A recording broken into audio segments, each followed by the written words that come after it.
Hello guys, कैसे हो आप सब। मैं हूं आपका वे गोल्डन भाई डुग्गू बाबू। मैं राजा अकबर की आप लोगों को कहानी सुनाना चाहता हूं। उस चैप्टर का नाम है सबसे बड़ा मूर्ख। सब पहली बार की बात है, लगभग 400 वर्ष पहले राजा अकबर का राज चलता था। उनके देश पे बहुत पहले की बात है। पहले के समय में राजा अकबर का राज चलता था। उनके 9 मंत्री थे। उन 9 मंत्रियों का नाम था नौवर्तन। 9 वर्तन में से एक मंत्री था बहुत चतुर और चालाक। उसका नाम था बिरबल। एक बार राजा अकबर के द्वारका में एक व्यापारी आया। उसने कहा कि क्या राजा अकबर, क्या तुम घोड़े लोगे। तब राजा अकबर को तो पहले से ही घोड़े पसंद थे, तो उन्होंने कहा हाँ। तो उन्होंने बहुत सारे एक घोड़े ले लिए और उनको बहुत सारे असरफिया दे दिए। असरफिया यानी कि बहुत सारे सोने के सिक्के दे दिए।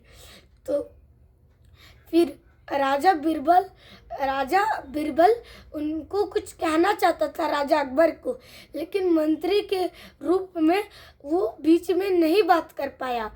उसके बाद उस व्यापारी को उन्होंने बहुत सारे असरफियाँ और बहुत सारे मोती दे दिए। तभी उन्होंने कहा कि मैं तुम्हें और घोड़े ला के दूंगा। उसके बाद कुछ दिनों की बात है, कुछ दिनों बाद वो घोड़ा लेके नहीं आया। तभी राजा अकबर वो बात को भूल गए। और उसके बाद राजा अकबर ने सब लोग को अकबर को कहने के लिए बोला कि मैं तुम्हें 1 महीने का समय देता हूँ, तुम गेस करो कि सबसे बड़ा मूर्ख कौन है। तब उसने 1 महीने लगा के कहा कि मैं 1 महीने ले सकता हूँ।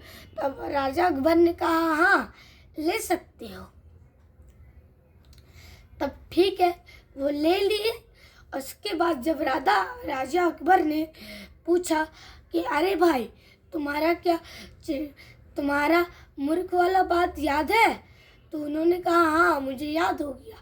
तब बिरबल ने कहा कि मैं लिख के बोलूं या बोल के। तब उन्होंने बोला वो लिख के। तब बिरबल ने लिखा था सबसे बड़ा मूर्ख राजा अकबर है।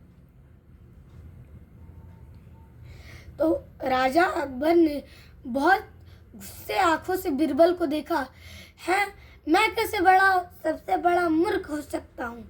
तो बिरबल ने कहा आपसे बड़ा मूर्ख कौन हो सकता है। नहीं, पहले शुरू से बोल रहा हूँ। पहले बिरबल ने कहा कि आप मुझे वादा करेंगे कि आप मुझे नहीं मारेंगे, नहीं दंड देंगे, तभी मैं करूँगा। उसके बाद उन्होंने चिट्ठी खोली और उसके बाद उन्होंने बोला कि ये मैं कैसे सबसे बड़ा मूर्ख हूँ।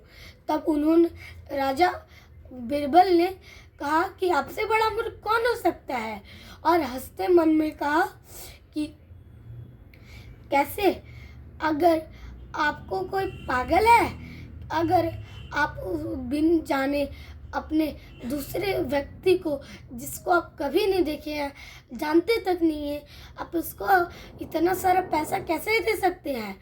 और वो आपके लिए, अब वो दूसरे देश में रहता है, अब वो फ्लाइट से चढ़ के आपके लिए इतना पैसा खर्च करके घोड़ा लेके आएगा, ऐसा नहीं होगा।